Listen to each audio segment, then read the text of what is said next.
नमस्कार बहनों, आज 20 मार्च को पेपर कैसा रहा उस पे अपन डिस्कशन करेंगे। बहुत बढ़िया पेपर रहा। सुबह और शाम दोनों शिफ्टों से कैसे क्वेश्चन पूछे जा रहे हैं और अब जिनका कल परसों और 13 अप्रैल तक जिनका पेपर है उन्हें क्या ध्यान रखना है चीज़ों का, उस पर अपन चर्चा करेंगे। बहुत अच्छा वीडियो होने वाला है। चलिए बने रहिए मेरे साथ। देखिए, सबसे पहले बात करें, जैसा कि अभी तक जितने भी पेपर हुए हैं उन पेपरों पे ही बेस पूरा का पूरा पेपर आया है। ठीक है, उन्हीं पेपरों पे बेस पूरा का पूरा पेपर आया। सब जितने भी बहनों से मेरी आज बात हुई, जितनी भी बहनों से मेरी बात हुई, तो आज के जो मैक्सिमम नंबर मुझे देखने को मिले हैं वो 168। अपनी एक स्टूडेंट है, उसको 168 आए और इससे ज़्यादा अभी तक मेरे को पता नहीं चला। तो 168 वाली स्टूडेंट से मेरी बात हुई कि कैसे क्वेश्चन आ रहे हैं, ठीक है, किस प्रकार के क्वेश्चन आ रहा है। तो उससे डिस्कशन से पता चला, बोले सर जो आपने पढ़ा है ना वो अगर हमको आता है उसका ही हमें लॉजिक लगाना है और बन जाएगा। मतलब डायरेक्ट फैक्चुअल नहीं आ रहा है। कोई पूछे ना डायरेक्ट, बोले 200 क्वेश्चन बता दो, वो ऐसा कोई बता नहीं पाएगा। और पूरा खेल ना ऑप्शनों का है, आसान आ रहा है। मतलब जिन्हें पढ़ रखा है उनके लिए आसान है, जिन्हें नहीं पढ़ रखा उनके लिए मॉडरेट है। टफ तो नहीं कह सकते पेपर को, मगर बोले सर आप 168 ही बता रहे हैं। अरे जिससे मेरी बात हुई उसकी 168 ही थे, ठीक है।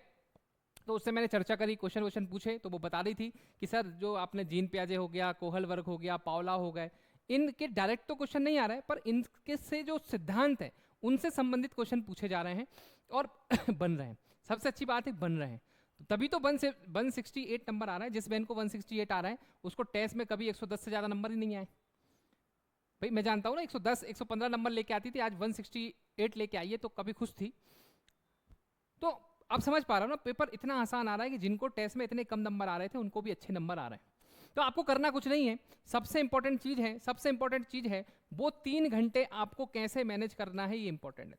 बस हर वीडियो में मैं एक ही चीज कह रहा हूं, वो 3 घंटे आप किस तरीके से मैनेज करते हो। पूरा का पूरा पेपर लॉजिकल है, थोड़ा लेंदी कह रहे हैं। आज का पेपर जो लेंदी था, लेंदी मतलब बड़े बड़े क्वेश्चन देखने को मिल रहे थे, और बड़े बड़े क्वेश्चनों की अगर प्रैक्टिस नहीं है तो फिर दिक्कत हो सकती है। इसलिए पूरे पेपर को 2 से 3 बार में आपको देना है। 2 से 3 बार में आपको पूरा पेपर सॉल्व करना है।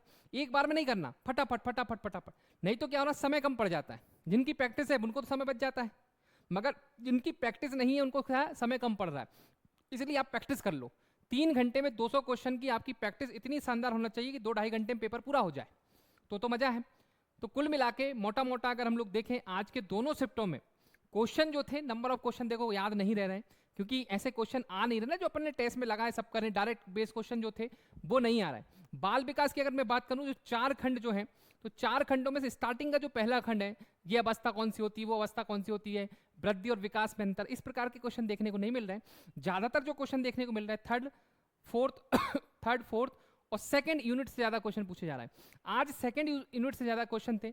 पावलाव पे बेस क्वेश्चन आया था, बताया गया पावलाव पे बेस क्वेश्चन आया था, ठीक है। कल के पेपर में देखा जाए तो कोहलर पे आया था, फिर इसके पहले जो आया था कोहल वर्ग पे क्वेश्चन आया। तो हर एक मनोवैज्ञानिक पे हर एक दिन क्वेश्चन आ रहे हैं। तो आपको सभी मनोवैज्ञानिक शिशु की देखभाल में करके जाना है, ठीक है। एक बार वो कर लेना, एक बार विशेष आवश्यकता वाले बालकों को अच्छे से देख लेना है।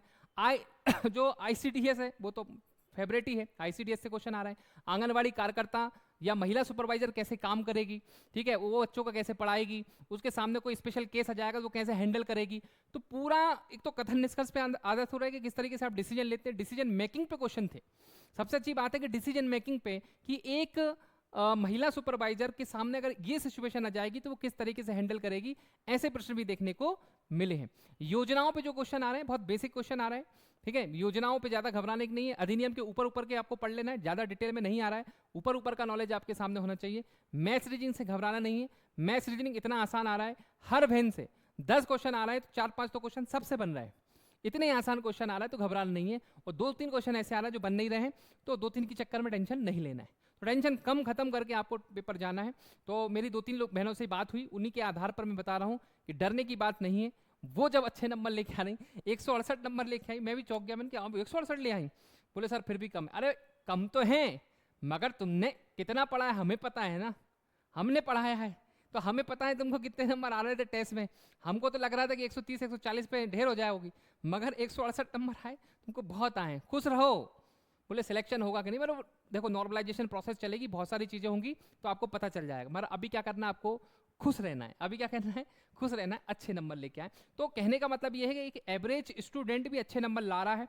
तो जितने भी परीक्षा पोर्टल से बच्चे जुड़े हैं, बहनें जुड़ी हैं, मुझे पता है आप लोग एवरेज हो, बहुत ब्रिलियंट नहीं हो, आप एवरेज हो और एवरेज ही कमाल कर रहे हैं, अच्छे अच्छे नंबर लेके आना तो आपको आ जाएंगे। आप जबरदस्ती चिंता में बैठे रहते हो, टेंशन लेते रहते हो, सर रिव्यू नहीं बता रहे आप, आज के पेपर का बताओ। अरे भैया डेली डेली पेपर में ऐसा कोई खतरनाक क्वेश्चन आ ही नहीं रहा जिस पे डिस्कशन किया जाए।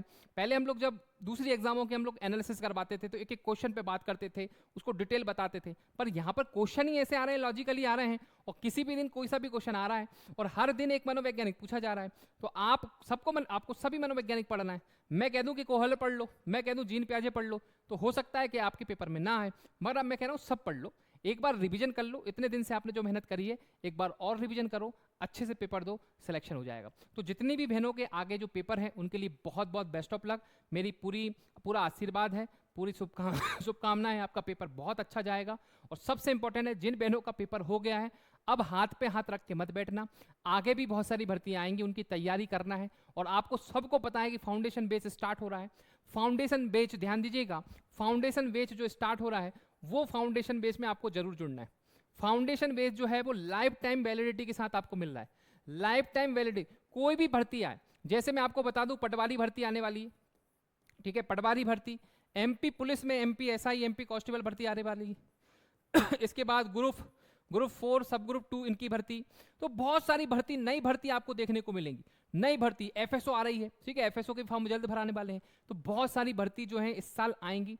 तो आप अभी से तैयारी करना है, लग जाओ।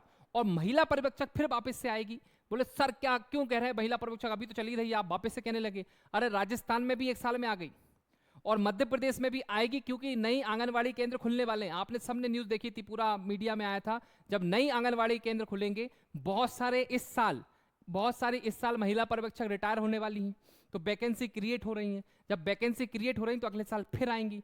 तो हाथ पे हाथ रख के नहीं बैठना है, फिर तैयारी में जुट जाना। अगर आपको कम नंबर आए हैं, परीक्षा पोर्टल के साथ जुड़े रहिएगा, डेफिनेटली आपका सिलेक्शन होगा। और मुझे पूरा विश्वास है कि आप जुड़ेंगी। फाउंडेशन कोर्स के अंदर जुड़ना तो आपको अपडेट मिलती रहेगी, कौन सा फॉर्म आ रहा है, कौन से पेपर आ रहे हैं। और अधिक जानकारी के लिए आप इस नंबर पर कॉल कर सकते हैं 9893 690903। इस नंबर पे आप कॉल कर सकते हैं अधिक जानकारी के लिए। चलिए धन्यवाद, जय हिंद, जय भारत, खुश रहिए, मुस्कुराते रहिए, जय हिंद।